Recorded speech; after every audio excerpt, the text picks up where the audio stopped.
Welcome to the Living a Nordic Life podcast, where we explore a simpler, cosier and more intentional life the Nordic way. I'm Fiona McKenna, your Nordic living guide and founder of Living a Nordic Life, where I share all things Nordic living and show you that a Nordic life is the way to bring intentional calm and healthy habits into your own life, wherever you are in the world. Are you looking for ways to bring simplicity, coziness and calm into your life? Well, let me show you how. Visit the Living a Nordic Life website to explore how I can help you on your journey to simple, healthy and happy calm, the Nordic way. You can subscribe to the podcast right here. And if you want regular inspirational emails sent with love from Norway and straight to your inbox, don't forget to subscribe to the Living a Nordic Life newsletters. And so now let's dive into our episode. Welcome to this week's episode, and as we're coming close to Christmas, I thought I would take you on a little virtual tour today. We are going to take a trip to a small town in Norway for something called Førjulshygge. Førjulshygge is that coziness that you get from the run-up to Christmas. Do you know what I mean? That time that starts probably about end of November, beginning of December, right up to Christmas Eve. I'm not sure that there's actually a word for it in English, or at least not one word. There's probably a phrase for it, but in Norwegian, it makes perfect sense. Førjulshygge. Før means before. Jul is Christmas in Norwegian. And hygge is, well, you know what hygge means. It's that Danish ideal of a cosy, simple pleasure in everyday things. Nothing fancy, it doesn't need to be fancy. As you know, I live in southern eastern Norway, about 100 kilometres southeast of Oslo, in a county called Vestfold. It's a county of farmland, gentle fjords. We do have fjords, we live on the Oslo fjord. It's not fjords like you typically imagine, like those on the west coast that are very steep with big mountains leading down to the sea and deep ravines. Not like that at all. Very gentle, where the sea has washed the rocks. Lots of granite. We have really beautiful beaches and lots of coastline. In the north, the county becomes a little bit higher and it meets Telemark. We have a few small mountains or larger hills, but it's generally small towns of about 60,000 people at the most, little villages and tiny little hamlets, lots of little farming hamlets. Along the coast, the towns are typical Norwegian fishing villages that have become a bit posher in recent times. Over the summer months, from about Easter until probably September, they're really popular with tourists. And Norwegians alike, I have to say, and lots of people have summer cabins where they might spend weeks or even months at a time, and some of them even the whole summer. It's a place of white wooden houses with cosy rooms and little gardens with white fences and apple trees. Almost every garden has an apple tree, leading down to the sea. Winter is different though. It's quieter, there are less tourists, and it feels more ours. It feels like it belongs to the locals a little bit more.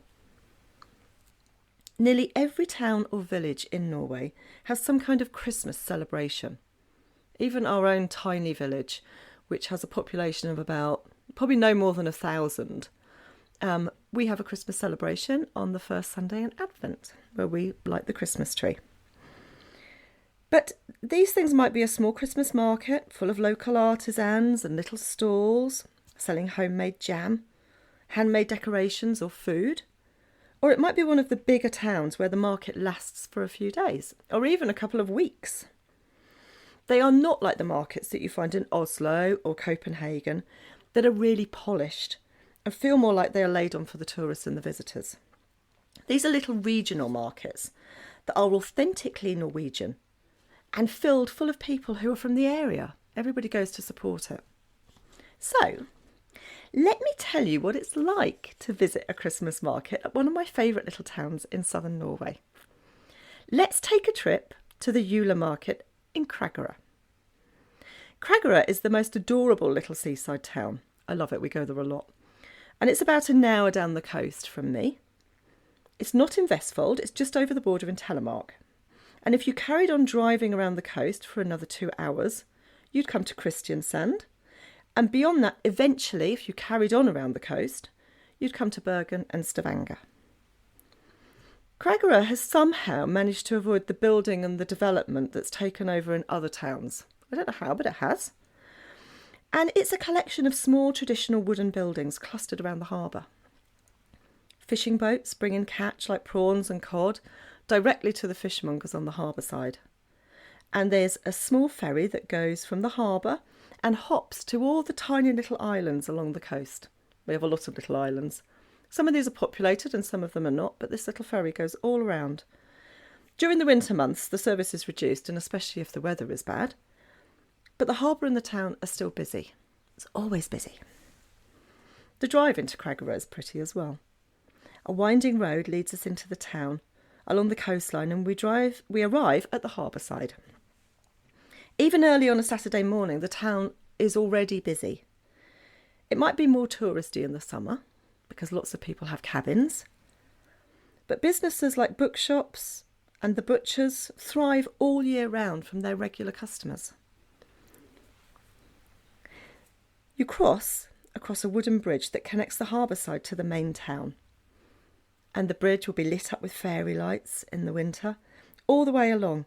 And the market beckons you with the delicious smells of glögg and gingerbread, freshly baked lefse and bread, like sourdough loaves. It's lovely, isn't it?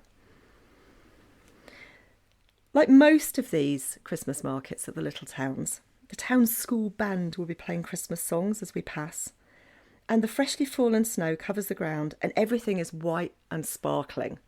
Because that's the lovely thing about the snow here in Norway. Because we get so much of it, it doesn't get mushy and horrible. It's always beautiful and pretty. And the colder it is, the more sparkling it is. It's like glitter. The shops in Kragerø are almost all in old wooden buildings that have barely stood the test of time. I don't know how they've survived, some of them, especially when the weather is bad. And if you step into one of the antique shops and wander around from room to room, they're usually crammed with really interesting things. Lots of beautiful treasures. The fronts of the shops are usually low enough, but the further back you go, the lower the ceilings get until you're right at the back, overlooking the harbour and bent over because the ceiling is so low. The building is that old. As you stroll around the Christmas market, you can stop from stall to stall.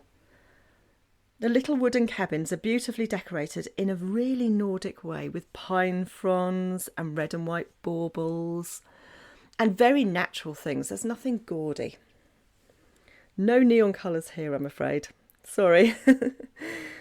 There were people selling handmade woolen mittens and hats and skeins of hand-dyed wool hanging over wooden trestles. Often the people who sell things that are knitted have actually dyed the wool themselves. And some of them, it's even from their own sheep. How cool is that? And they know that not everybody wants to buy something that's already made. They want to be able to buy the wool and make it themselves. It's brilliant. But usually you'll find that they're keeping themselves busy by knitting as they chat to passing customers or making things that they've got on their stalls. Lefse sellers do a good trade, selling kling, which are the big lefse folded up, and big packs of lefse with cinnamon butter in little pots. So you can buy the lefse, take it home and put the cinnamon butter on yourself. And if you've never had cinnamon butter on lefse, you need to try it. It's lovely. Of course, Christmas flavours are always popular, like tyttebær, that's lingonberries, and raspberry. Raspberry is a very Norwegian flavour to have, and they're really popular. But tyttebær is something that we especially, a tyttebær jam is something that we especially have at Christmas because it goes with roast pork on Christmas Eve, and especially in my area because it's very much a pork eating area. But you'll find blueberry jam and some more unusual things as well, like pickled pumpkin. That's something that I have never seen anywhere other than in my region of Norway. Local farms always love to have stands at Christmas markets too. And it's fun to stop by the stalls and have a little taster of different salamis, like moose or reindeer, before buying, And I have to say, at the Christmas market we went to last week, they even had whale sausage. That's not for me, I have to say. I'm not a whale fan, but it is something that's eaten here in Norway. And Andre and my son both tasted it, but they didn't like it very much, I have to say. It's the perfect fridge filler, though, for those days over Christmas when you just want to grab a glass of wine or a glass of non-alcoholic glug and nibble on something savoury like some thinly sliced salamis and some cheese. And they also keep a very long time as well, which is brilliant. So after wandering around a Christmas market, you'd probably want to stop for some refreshment, wouldn't you? And the perfect drink at any Christmas market is glug or mulled wine. But it's not always wine. In Scandinavia, glug is frequently non-alcoholic, and even kids drink it. In fact, last week, Mia, my youngest, who's in grade 1, went out on her outdoor day, which is always on a Monday at school. They spend the whole day outside. They don't go in at all. And they went out and they went to our local lake, and the teachers lit a fire in a bowl panner, which is one of those tripod barbecues that we have here everywhere for everybody to use, and they made non-alcoholic glug for the kids to keep them warm. It's a red fruity drink, and it's always served hot, usually with a sprinkling of flaked almonds and raisins in it. And as you get to the bottom of the cup, the raisins and the almonds have plumped up from the glug and are a tasty treat at the end. You have to shake them into your mouth usually, or poke them out with a spoon. And at many Christmas markets, you'll find stands with complimentary glug, maybe some coffee and pepperkaka, which are the very thin gingerbread cookies that we eat here at Christmas. It puts you in a really good mood to be offered something to raise your blood sugar and then told, no, it's free, just here to make you feel good. A little bit of Førjulshygge. At this time of day, I love the window displays and the shop entrances in Norway as well. It's never anything fancy or polished, but a beautiful rustic display. Little tables stand outside shop fronts with candles in candle holders, dusky pink heathers because they're always in flower in the winter, and copper ornaments, very traditional stuff. Candles are always placed on the ground in the doorways of shops to welcome visitors in. It's simple and terribly Nordic, and gives us that lovely, warm, cosy feeling inside as we run up to Christmas. So I hope that's given you a little taste of some idea of Førjulshygge in Norway over Christmas, and maybe it's something that you can try and experience yourself too, wherever you are. And now you know what it's called. There is actually a word for it, and I will see you in the next episode. If you've enjoyed this episode, please subscribe to the Living a Nordic Life newsletters so you can get an email when I release a new episode. It's a quick and easy way to keep up with all things Nordic living. Please visit livinganordiclife.com. You can listen to Living a Nordic Life on lots of podcast apps, including Spotify, Apple Podcast, Google Podcasts, and plenty of others. If you've enjoyed the Living a Nordic Life podcast, why not leave me a rating? So that's the end of Living a Nordic Life for today, and I look forward to seeing you next time.